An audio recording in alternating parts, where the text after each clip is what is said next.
This is the UK's number one, Cascada, Evacuate the Dance Floor. Alan's loving that.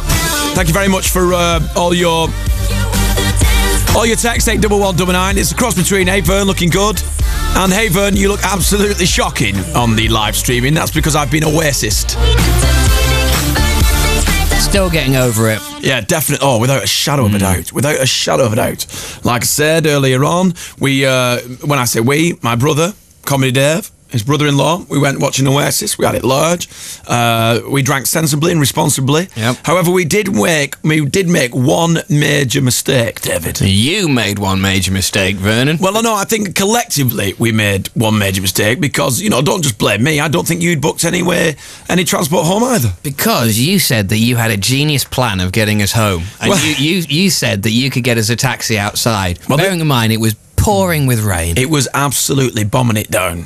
Absolutely chucking it down. Now, I thought, I was on the assumption, and I've done this before, when I've been to watch the American football, the NFL, at Wembley, and I've seen a couple of football matches at Wembley as well, I've always been able to blag a taxi because there's an Indian restaurant which is just over the far side of the massive car park at Wembley. Do you want to be saying this on national radio? No, it's all right. Is everyone going to do what you're about to suggest? No. I tell you, when they hear the rest of the story, they'll never go near it again. Okay, fine. Never try it. So, no, there's an Indian restaurant there. So as we come out the entrance... More Spice. What was it? It was called More Spice, brackets 1966. Now, More is spelt like Bobby Moore, so it's a football reference. Right, okay. So it's M-O-O-R-E. But for those that are too stupid to even get that connection, they then put 1966 in brackets in the pink neon sign outside the thing. Which would therefore encourage you to think about Bobby Moore. Yeah. So as we come out, and I said, where are we going to get a cab from round here? Because we haven't booked anything. There's going to be thousands of people all looking for transport home. He said, Indian restaurant, follow me. So we go across the car park,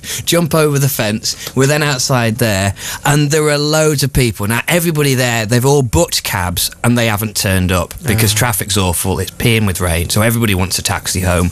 And then you said, right, we'll leave it. I mean, it was... Well, my technique, which usually works, prior to Saturday night, it was 100% fail-proof. Yeah. You rock up to a taxi driver door, tap, tap, tap. You have your cash ready to go. So you're thinking, right, you're not going to jump in and run off. And I always say, taximan, sorry, taximan. And the majority of the time, they always turn around with the name of the person who's booked it. Johnson, yes, that's it. Magic Johnson, that's there you go. So you get in and say, where are you going? Destination Croydon. No, that's not what I said. The line was a bit ruffled. I said ... Vernon. And it's worked. That's terrible. You've nicked someone's car. Hey, come on, it's not like no one's ever done it before. I get so, hurt if they've done it to me. If someone's taken my car, I'm like, who would do such a thing? Now I know.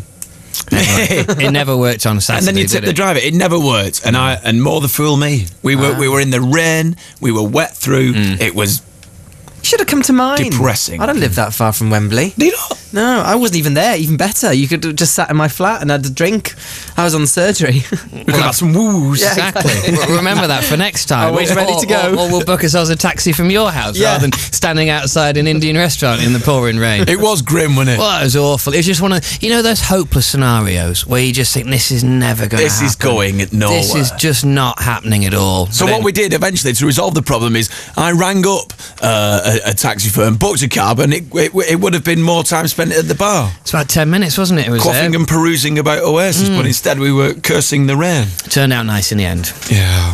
Fern Cotton's left me a message, by the way. Saying what? Hello, Mr. Vernon K. Happy Monday to ya. Now, if any of your listeners today missed the chart show, it was a real juicy one. We had Florence and the Machine. My new album, Lungs, is about love, metal, air. We also had a Chippity Chip Chipmunk. I want to be every girl's best friend. And I had a really special guest in. I had Charlie Brooks. Is Charlie Brooks here? Who plays Janine in EastEnders. She came and hung out with me for the whole show, which was really lovely. So if anybody missed it out there, all you need to do is go to bbc.co.uk/Radio 1 and download the old podcast. Cheers, Vern. Simple as that, really, Dave. Easy does it.